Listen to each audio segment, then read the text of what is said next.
Covid विजय परीक्षा पे चर्चा मोर बहुत प्रिय कार्यक्रम। आजिर दिन खुशीर दिन पर्वपर्वाणी मध्यरे परीक्षा भी होइथाए। एथिपाई पर्वर मजा अनेक उठाई पारंती नाही, किंतु जदि परीक्षा को आमे पर्व भली भाबिबा तेबे एथिरे रंग भरिजिब बोली परीक्षा पे चर्चारे कहिसंती प्रधानमंत्री नरेंद्र मोदी। मोदी शुक्रवार छात्र छात्रींक सह परीक्षा बाबदरे आलोचना करिसंती। एहासह किपरि चापमुक्त परीक्षा देबे छात्र छात्री से नै मध्य आलोकपात करिसंती। मोदी कहिसंती जे समस्तंक मध्यरे आत्मविश्वास जरूरी, निजे ही केतेबेले पाठ पढ़ी हेबो से नै अनुशीलन करबा जरूरी। एहासह परीक्षा को ही एकदा चिठी लिखि देबा दरकार बोली मोदी मजालिया ढंगरे छात्र छात्री को कहिथिले। जीवन रे खेल जरूरी, खेल बिना आगको बढ़िबा असंभव। बहिरे जहाँ पढ़ी थाओ ताहा पड़ियारू ही शिखिबाकू पड़िथाए। एकाग्र चित्तरे पढ़िबा द्वारा मोबाइल गेम्रु दूरता रक्षा होई पारिबो। एपरि भाबे किपरि परीक्षा चापरु मुक्ति मिलिबो से नै मध्य मोदी अनेक परामर्श देथिले। और सब प्रेशर के कारण और प्रतिष्ठा के कारण एक ढर्रे पर चले गए, हाँ नहीं डॉक्टर बनना है, लेकिन हमारा जो इंस्टिंक्ट है कुछ और है। मुझे वाइल्ड लाइफ में इंटरेस्ट है, मुझे पेंटिंग में इंटरेस्ट है, मुझे टेक्नोलॉजी में इंटरेस्ट है, मुझे साइंस में इंटरेस्ट है, मुझे रिसर्च में इंटरेस्ट। अब कारणों से मेडिकल में तो चला गया, पहले तो गए हैं तो फिर इस पाइपलाइन में यहां घुसे आप तो आपको वहां ही निकलना पड़ेगा दूसरे छोर पर। अब हमने कह दिया ऐसा जरूरी नहीं है कि आप प्रवेश कर लिया लेकिन 1 साल 2 साल के बाद लगा कि नहीं भी मेरा रास्ता ये नहीं है, मेरा तो मिजाज वो है, मैं वहां जाना चाहता हूं।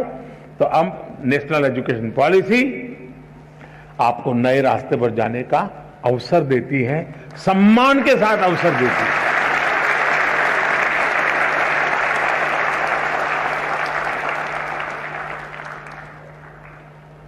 आज हम जानते हैं पूरी दुनिया में स्किल का महात्म्य बहुत बढ़ गया है।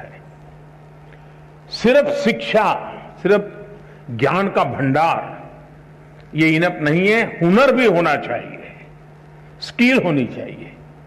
अब इसको हमने सिलेबस का हिस्सा बनाया है ताकि उसका पूर्ण विकास के लिए उसको खुद को अवसर मिल जाए। आज खुशी हुई, मैं अभी एक प्रदर्शनी देख के आया।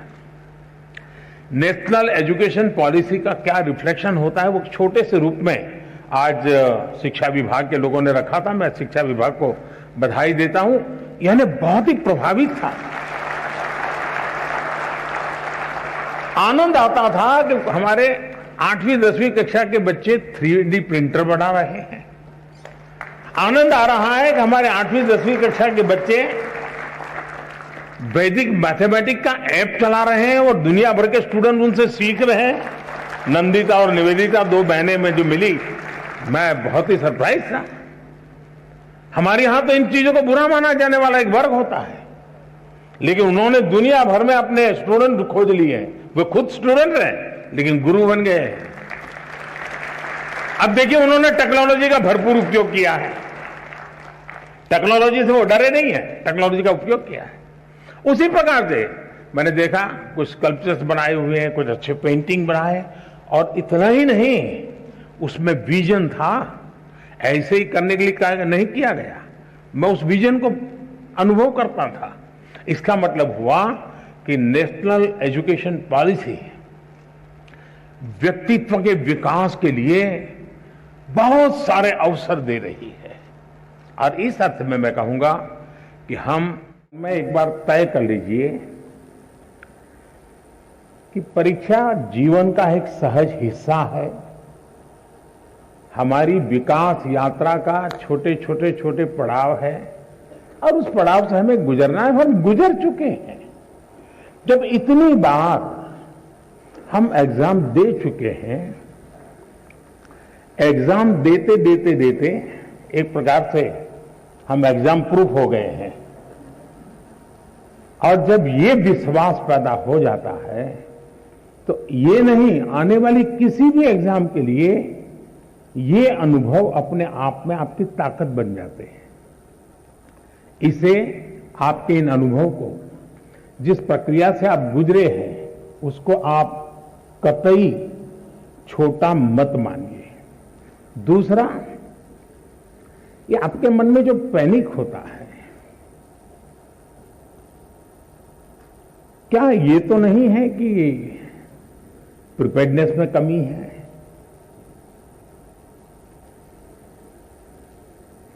कहने को तो हम कुछ कहते होंगे, लेकिन मन में रहता है। मेरा आपको सुझाव है, अब एग्जाम के बीच में समय तो ज्यादा है नहीं, इस बोझ को जीना है कि जो किया है उसमें विश्वास भर करके आगे बढ़ना है।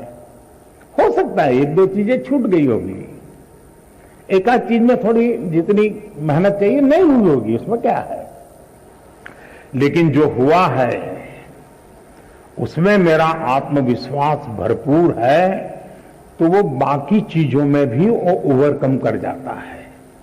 और इसलिए मेरा आपसे आग्रह है कि आप इस प्रेशर में मत रहिए,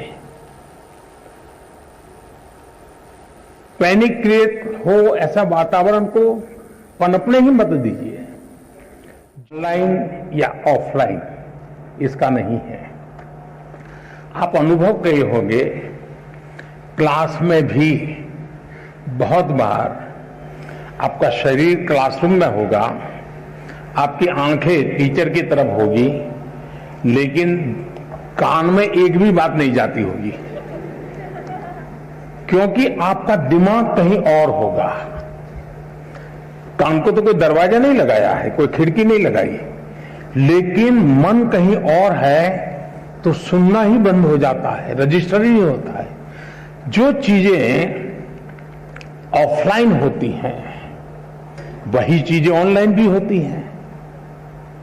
इसका मतलब है कि माध्यम समस्या नहीं है, मन समस्या है।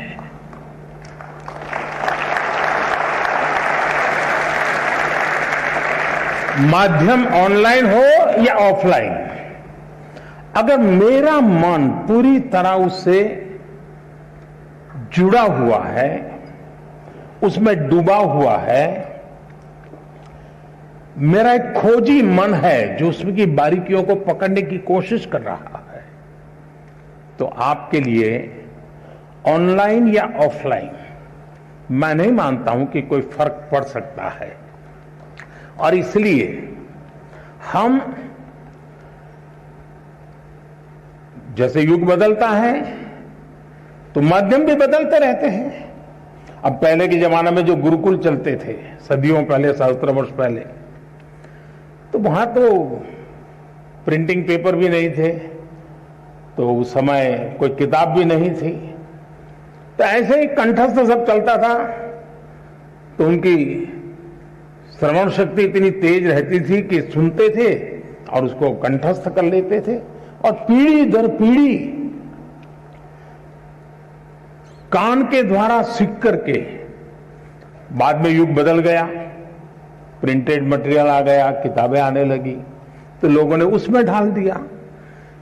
ये इवोल्यूशन लगातार चलता रहा है, ये, और यही तो मानव जीवन की विशेषता है। तो वो इवोल्यूशन का एक हिस्सा है कि आज हम डिजिटल गैजेट के माध्यम से, नए टेक्नोलॉजिकल टूल के माध्यम से बड़ी आसानी से चीजों को प्राप्त कर सकते हैं और बड़े व्यापक रूप से प्राप्त कर सकते हैं। इसे हमने एक अपॉर्चुनिटी मानना चाहिए, हमने इसे समस्या नहीं मानना चाहिए। लेकिन यह भी सही है कि कभी हमने एक कोशिश करनी चाहिए,